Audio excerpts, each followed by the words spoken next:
America में Trump के खिलाफ 80 लाख लोगों का मार्च, 3300 जगह प्रदर्शन, ईरान वार और महंगाई को लेकर पद से हटाने की मांग। अमेरिका में शनिवार को राष्ट्रपति ट्रंप के खिलाफ हुए नो किंग्स रैली में 80 लाख लोगों ने हिस्सा लिया। मीडिया रिपोर्ट के मुताबिक पूरे अमेरिका के सभी 50 राज्यों में 3300 से ज़्यादा जगहों पर यह प्रदर्शन आयोजित किए गए। आयोजकों ने बताया कि अक्टूबर में हुए पिछले नो किंग्स प्रदर्शन की तुलना में इस बार करीब 10 लाख ज़्यादा लोग शामिल हुए और लगभग 600 से ज़्यादा कार्यक्रम आयोजित किए गए।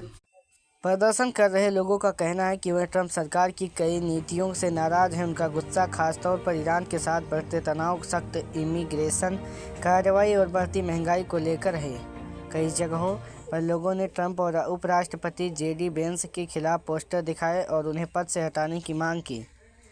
ट्रंप के खिलाफ अब तक राष्ट्रीय स्तर पर 3 बार नो किंग्स प्रदर्शन हो चुके हैं। पहला प्रदर्शन जून 2025 में आयोजित किया गया। इसके बाद अक्टूबर 2025 में दूसरा प्रोटेस्ट हुआ, जबकि तीसरा प्रोटेस्ट 28 मार्च यानी कल हुआ।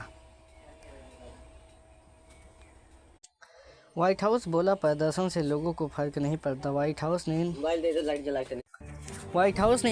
प्रदर्शन को थेरेपी सेशन बताते हुए कहा कि आम लोगों को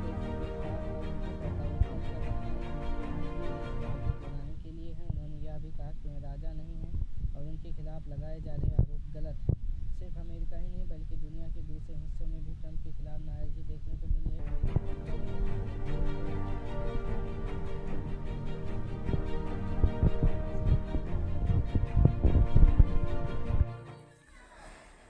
क्या डोनाल्ड ट्रंप की नीतियों से जनता में इतना गुस्सा क्यों बढ़ रहा है? 80 लाख लोगों का सड़कों पर उतरना, क्या ये सिर्फ विरोध है या सिस्टम के खिलाफ बड़ा संकेत?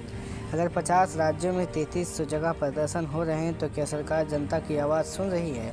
महंगाई और वार पॉलिसी, क्या ये फैसले आम जनता को नुकसान पहुंचा रहे हैं? क्या अमेरिका में लोकतंत्र मजबूत हो रहा है या कमज़ोर? क्या ये विरोध आने वाले चुनाव को प्रभावित करेगा? मीडिया क्या पूरी सच्चाई दिखा रहा है या सिर्फ एक पक्ष? क्या सरकार विरोध को दबाने की कोशिश कर रही है? आम जनता के जीवन पर इन नीतियों का असली असर क्या है? अगर इतनी बड़ी संख्या में लोग नाराज हैं तो क्या नेतृत्व बदलने की मांग जायज़ है?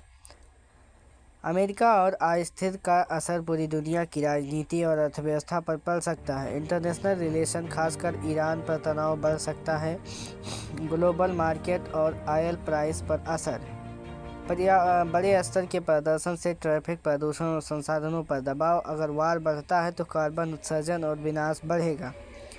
अगर ऐसा नहीं होता तो अगर सरकार पहले ही जनता की समस्या, महंगाई, वार पॉलिसी को संभाल लेती, इतनी बड़ी भीड़ सड़कों पर नहीं आती, देश की स्थिरता बनी रहती, अंतर्राष्ट्रीय तनाव कम होता। हमें क्या सीखना चाहिए? लोकतंत्र में जनता की आवाज़ सबसे ताकतवर होती है। सरकार और जनता के बीच संतुलन जरूरी है। सवाल पूछना और जागरूक रहना ही असली ताकत है। आप क्या सोचते हैं? क्या इतना बड़ा विरोध बदलाव ला सकता है?